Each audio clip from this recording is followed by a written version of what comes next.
Welcome back to Kids Planning. I'm Allison. This is Daniel, and today we're going to talk about a game that is currently on Kickstarter, and it's called Six Siege, right? Yes. Six Yes, Siege. Six I always say it Siege. wrong. I always Yep. say Siege 6 or something. No, it's Six Siege. It's based on Tom Clancy's. It's based game, on the Rainbow Six Siege video game. which I've never played. No. Did you ever played? I've played a lot of Rainbow Six. I don't believe I I've played played 007 Siege. when I was younger. There you go. That's the one that started it all. Oh, So, okay. pretty much. I know something. So this is, as we are shooting this, we are still debating between the two of us whether this is a Can Kids Play or a Parents Review. Yeah. So check the title and see what we decided. So our goal in this started out as a Can Kids Play, and we're still going to run through all that normal stuff really quick just to give you that information. Mm-hmm. But if you're worried about language dependence and math and complexity limiting your kid's ability to play this, it's probably not like your kids are too young. Right.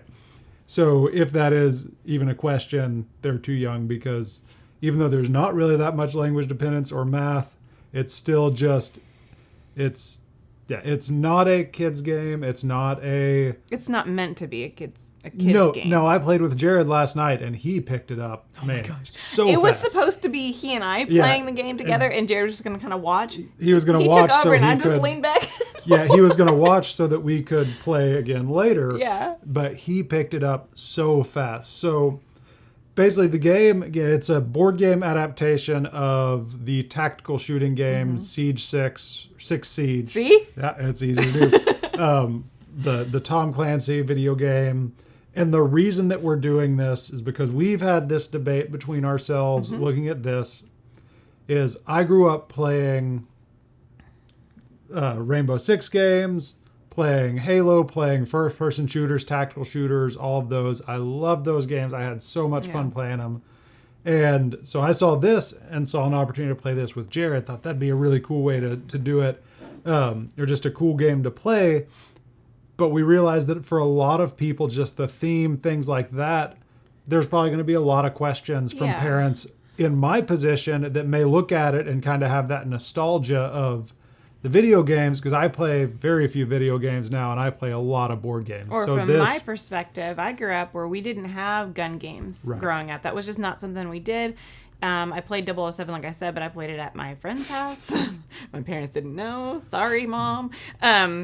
So that's kind of the mindset that I kind of grew up. Daniel had a different, and so he's looking at this game as like, oh my gosh, I would love to play this with my son. It's a chance to mix nostalgia with board games. Which I like. Yes. I like that nostalgia. I love bringing those things in. I also like that it gets them, you have the same feel of the game, but you're not looking at a computer screen. Correct.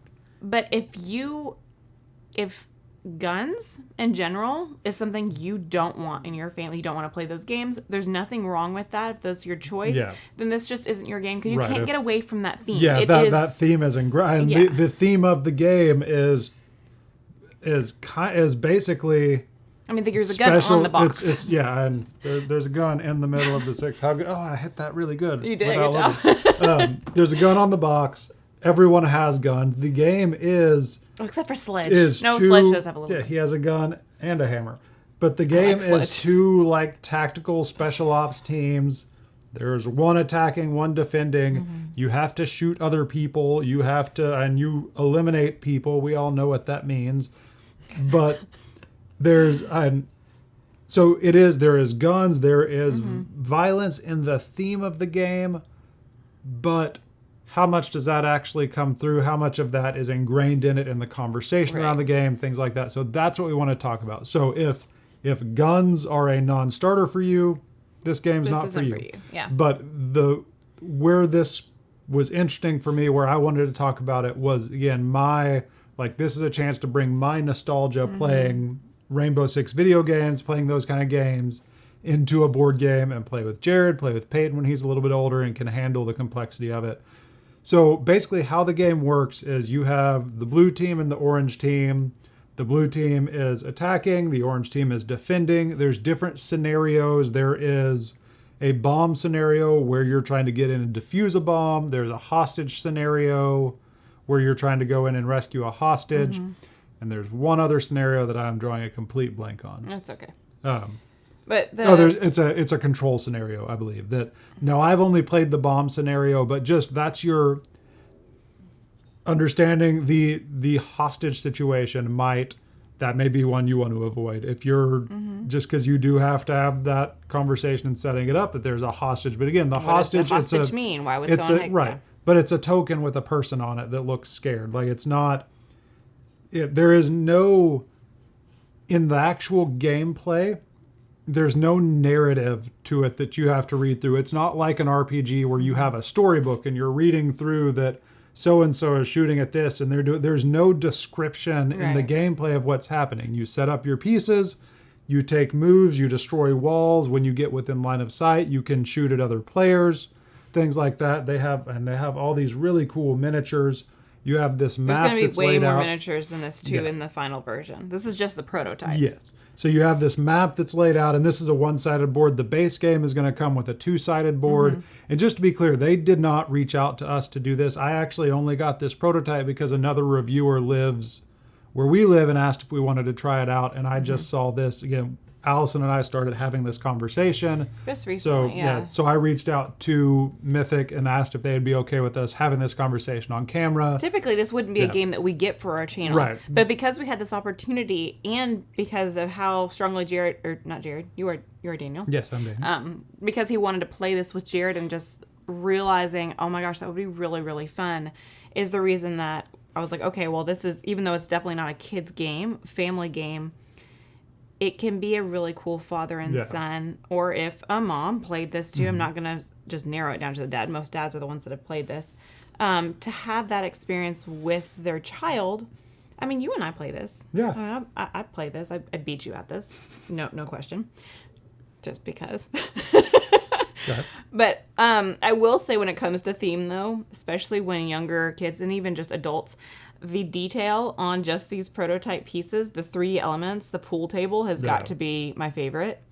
I really like that it makes you, it's a very immersive game where you move up to the rooftop levels and you can move around and I don't know. Yeah, I just think it's really cool. Yeah, it is a fantastic adaptation of the video game feel into a board game. Yeah. Again, you have your operatives that are moving around the outside of the building. They have to breach the building. They have to destroy barriers, break video windows. Cameras that can catch you. Yeah, they have to defuse bombs, smoke bombs. There's grenades. There's all that stuff. So it does a great job of that. And we're not going to go into a lot of how you play, but the gist of how you play is you take turns, you have 5 movement actions, and then you can do 2 things, whether that's shoot, destroy something, and you just take turns doing that. Each round you have 2 activation rounds, and each activation round you can activate 1 to 3 of your operatives, and then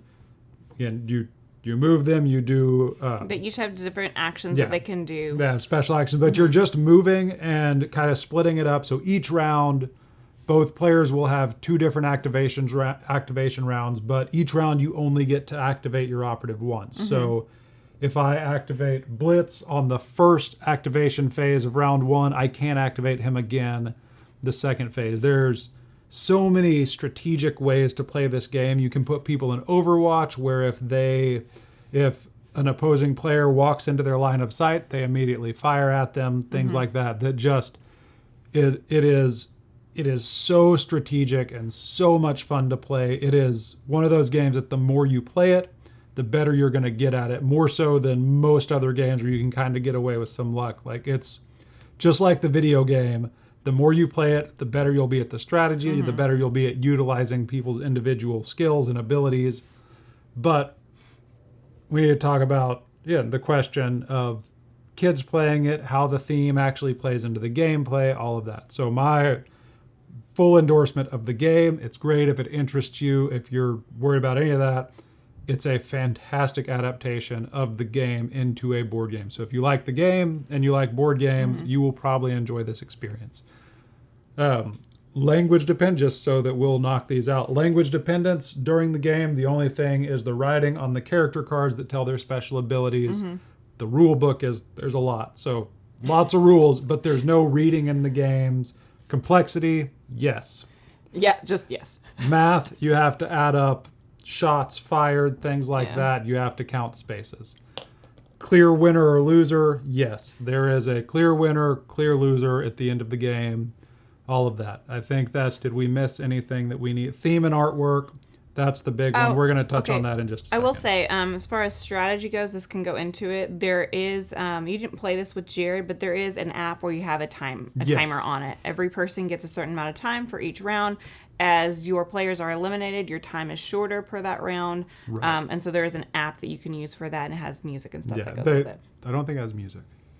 Oh. Unless you saw one that did. Basically, the app just times so that you don't spend 30 minutes just trying to figure out it.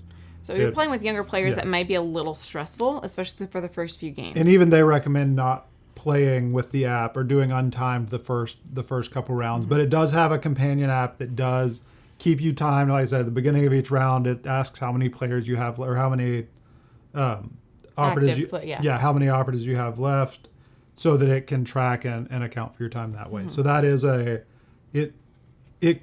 is analysis paralysis that can go on with this. Yes. Especially because you're trying to think, okay, if I do that, then I'll be in line of sight of that one. Right. But this one over here is not an Overwatch, so maybe I should go over here because he won't see me. And there's those type of things. I do like that there is dice when it comes to actual firing. Yes. So that allows the luck in the you shot. So you do totally missed when he was. Yeah, you have the dice. The red dice are the strongest. Orange is medium. Yellow is the weakest. Some and that of them depends on your characters, have misses. Correct? Yeah, and if you want to see, like, we have a full gameplay. Devin Norris and I did a live playthrough about a week ago. We're doing another one tonight as we're shooting this video. So by the time this video posts, that will be available. So if you want to see gameplay, go see that.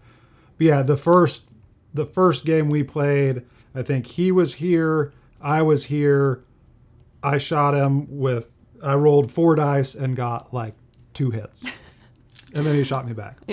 So, again, going into the There is a reroll. Yes, there is a reroll token. He didn't tell me about that.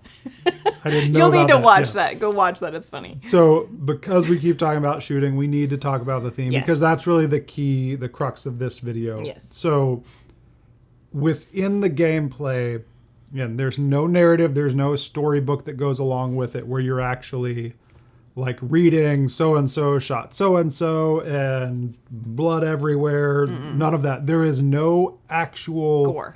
There's no gore. There's no... And it is very tame as far as the violence in the actual gameplay. In order to shoot somebody, you come over here. Let's say that these 2 people, he has to be in line of sight. This is not fully set up because we can't fit it all in the view of our overhead camera here. So pulse is here. I'm going to move thermite here. I'm now in line of sight. And then I take thermite and I check the range. He's 1 to 3. It's 1, 2, 3. Oh, it's 4 spaces away. So I would roll a yellow dice, 2 orange, and a red. I roll that. Ooh, wow. And I got 1, 2, 3, 4, 5, 6. There's no obstructions in the way.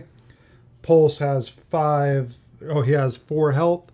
So I have eliminated Pulse. That is the process of shooting and eliminating other players.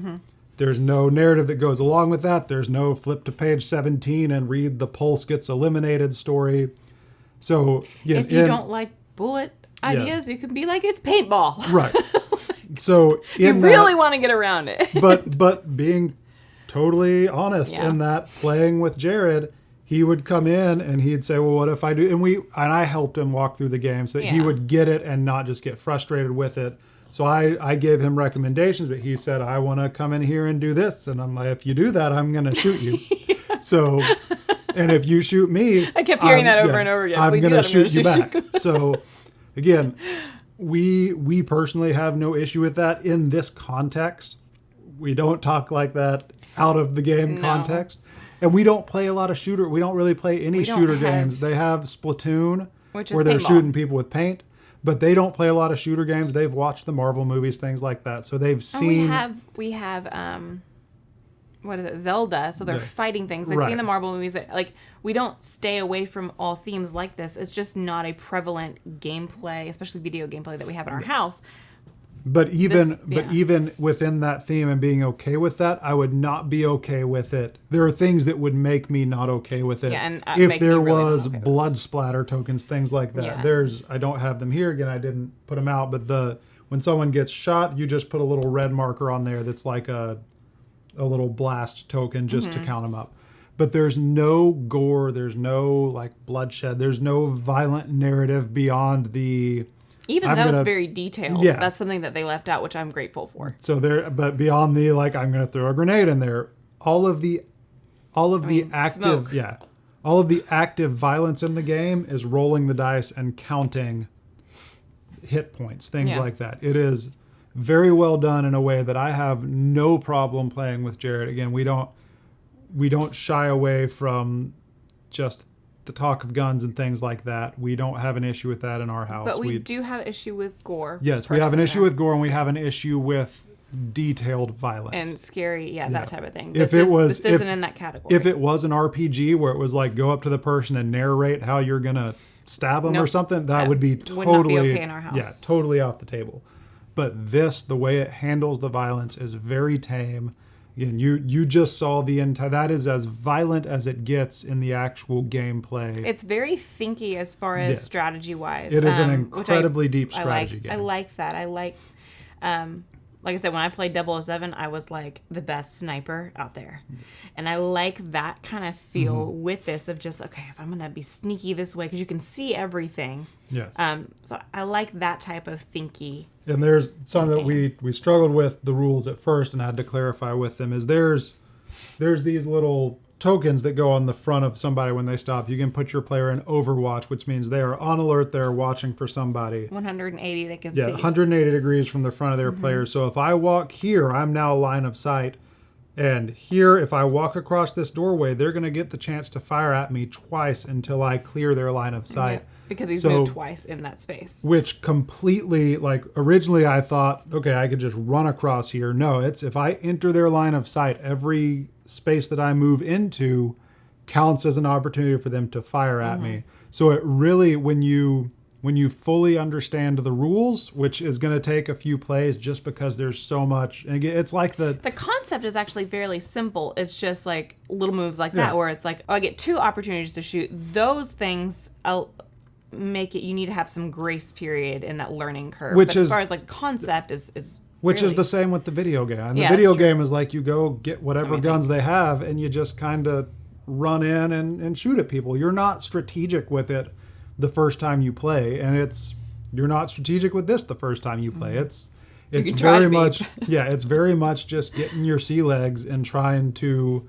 understand how all the stuff works. But I can definitely see this as a game that, like, this will be a me and Jared Saturday morning kind of game. Just set it up, play a game. It could take half an hour. It could take 2 or 3 hours. 2 or 3 hours would probably be a stretch. Yeah, I think with Devin and I, it was 2 hours for our first game, but we were also live streaming it, so we were talking and you and Jared's about an hour and a half total. Yeah, it was about an hour and a half total. I think we went through 3 rounds. You played through 5, and in some circumstances you go to an overtime round. But it is, again, I keep saying, it's a fantastic adaptation of a video game into a board game that feels unlike any other game I've played. And again, I've never played Warhammer, things like that. Apparently this has some similar feels to it.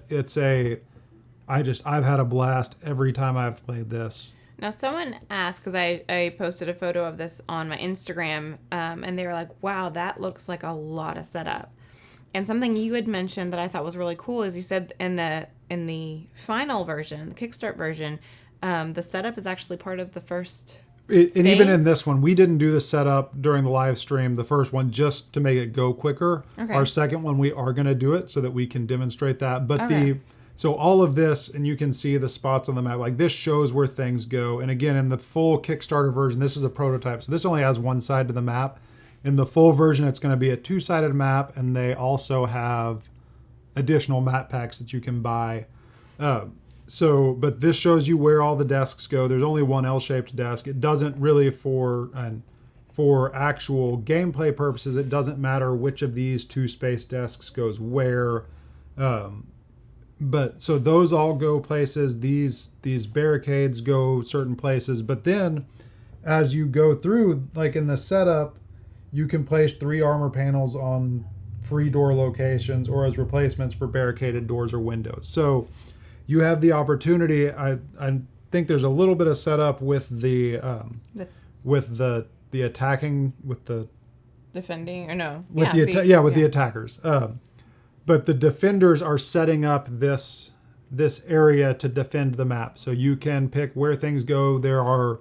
You play with 5 characters. There's more than 5 characters in the game. The prototype has 6. I know there's even more than that, 6 in the base game. Yeah, and then there's a bunch of add-ons where you can get more operators, things like that. So there's the just the setup phase where you pick where everyone's going to be, where you're going to start, things like that. And something cool with the defenders is when you start out, you don't start out with their minis on the board. There's 2 tokens for each player, and only one of those represents the real player. The defender knows which is which, and they can check anytime they want.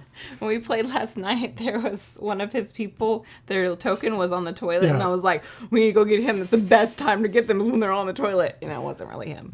So you have 2 tokens for each player, or for each character, and only one of those is real, and when you get within line of sight of them, that shows if they're real or not. But it does have that adds a kind of a guessing element where, because it's not a video game, you can obviously see where everyone is. There's not really any hidden information because we're both so that's a really good way. It creates some hidden information so you can't just go in and say, okay, I'm going to come in behind this guy and take him out, or I'm going to go in here because there's no one here.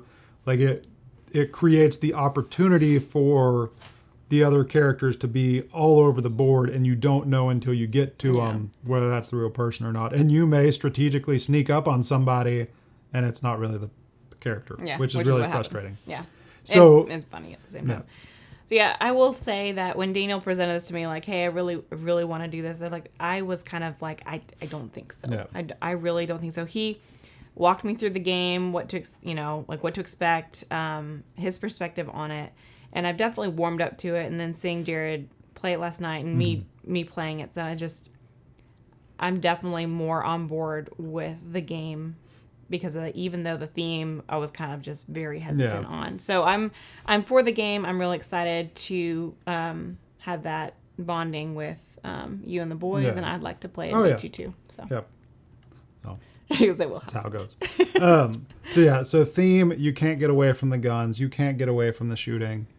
But there's no ingrained narrative violence, which again is where we would draw the line if there was actual narrative violence or if there was gore or anything like that. And there's none of that. This is, again, we're just for the sake of not cluttering up the camera and being able to fit everything on. We don't have all of the pieces and stuff on it. There's a lot of little pieces. There's little markers that you can put on people if you use a drone or something to locate someone behind a wall. You can put a marker on it, and then you can shoot them through the wall, things like that. So there's certain trinkets that you can have in a room that doesn't allow you to have electronics. Electronics don't work in there, so you couldn't put your drone in there. Those type of things. Yeah. And again, this was not meant to be an in-depth gameplay kind of how to play. No.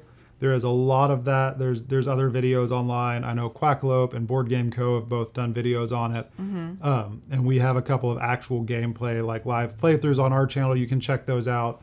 But it is, I could not be more impressed with how they adapted this game into a board game and kept the feel of it, kept the high-stakes strategic feel of the video game in the board game. It's fantastic. Yeah. So we will leave a link to that Kickstarter in the description. As well as the live playthroughs will be in there too. Yep. And there's going to be a retail version. So this video will have legs beyond just the Kickstarter. I know when we post this video, there will probably be 7 or 8 days left in the Kickstarter. So if you're interested in that, go check that out quickly. But again, there will be a retail version of it most likely. So if you're seeing this after the Kickstarter is over and the retail is out in stores, hopefully this helps you decide whether or not to pick it up. Again, I've just had a blast with it. And I'm excited to play it more. Yeah. So anything else? Any other thoughts you have on it? I don't think so. Like I said, the detail in the 3D elements and components of the game I really like. And gosh, the detail on these minis is really, really cool. Yeah. So I'm excited to see more of those. Yes. But that's it for now. Be sure to hit that subscribe button down here and check out the Kickstarter. The link is down there. And we have some other videos you can check out right here. And we'll see you next time. Bye. Bye.